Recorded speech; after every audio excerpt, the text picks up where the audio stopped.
बोले नहीं नहीं आप अभी अभी बता रहे थे ना।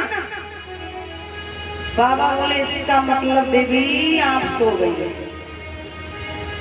हाँ हाँ हाँ प्रभु क्षमा कर दीजिए ना, थोड़ा सा मेरे को हल्की सी नींद आ गई ना, आप आगे कथा कहिए ना। देवी विसर्जन हो गया, विश्राम हो गया कथा का। पर एक बात समझ में नहीं आई, जब आप सो गई तो मुझे भी बंद हो जाना चाहिए, पर मैं बंद इसलिए नहीं हुआ क्योंकि आपके बराबर आपकी तरह जैसे इस प्रकार से आप हुंकरा दे रही थी ना, मुझे हुंकने की आवाज आती नहीं। तो जब आप सो गई तो हुंकरा कौन दे रहा?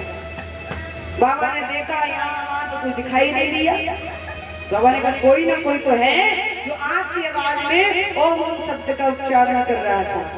जैसे ही बाबा ने पीछे की तरफ देखा तो सुख नाम का पक्षी, बाबा ने त्रिशूल लिया और बोले आज में से नहीं छोड़ूंगा, आज से मार दूंगा। अब सुखदेव को जैसे देखा तो सुखदेव महाराज एकदम भागने लगे। अब आगे आगे सामने सुखदेव जी महाराज और पीछे से बाबा भोलेनाथ उनके पीछे मैया। अच्छा एक बात बताओ, बाबा मारना क्यों चाहते हैं? भाई कोई गलत कार्य तो नहीं किया, भगवान की कथा सुनी और कथा सुनने के बाद यदि कोई मारे तो फिर क्यों गलत कोई कथा क्यों सुनेगा? बोले बाबा, मैया ने पूछा प्रभु ये बताओ इसने अपराध क्या किया, इसकी गलती क्या, इसने कथा ही तो सुन ली।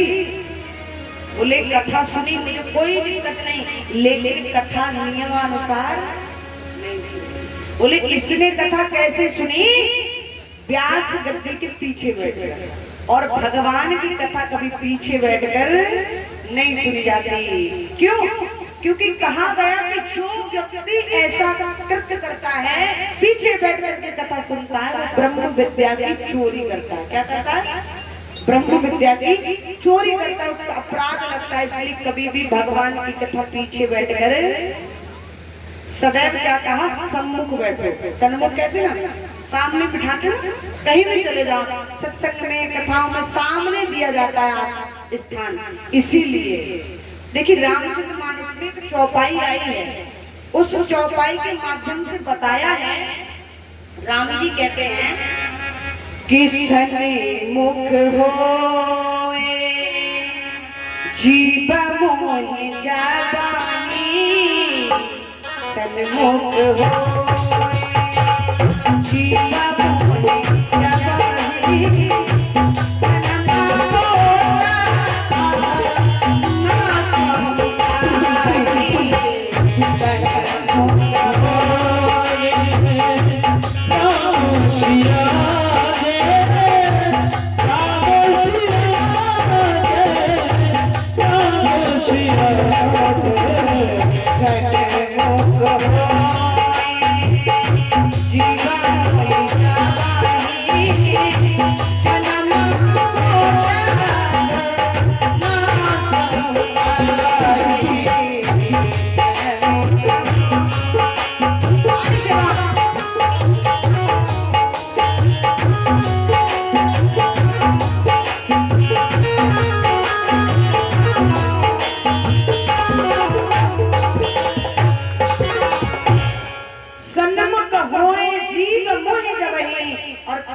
लिखा जन्म कोट अगनासम।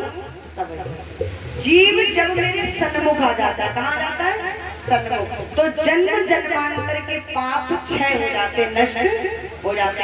इसीलिए कहा कि वैसे तो हम इतने अच्छे नहीं हैं जो भगवान हमारे सब अवगुणों को, सब पापों को नष्ट कर दें, लेकिन काश यदि सन्मुख आ जाएं और सन्मुख आकर सामने बैठ जाएं, हो सकता है ठाकुर दयालु है, कृपालु है, एक भी दृष्टि, थोड़ी सी भी भगवान की दया दृष्टि हम पर हो गई तो हमारे जन्म जन्मांतर के पाप नष्ट हो जाएंगे। इसीलिए कहा जाता है कि सामने बैठकर भगवान की कथा श्रवण करनी चाहिए।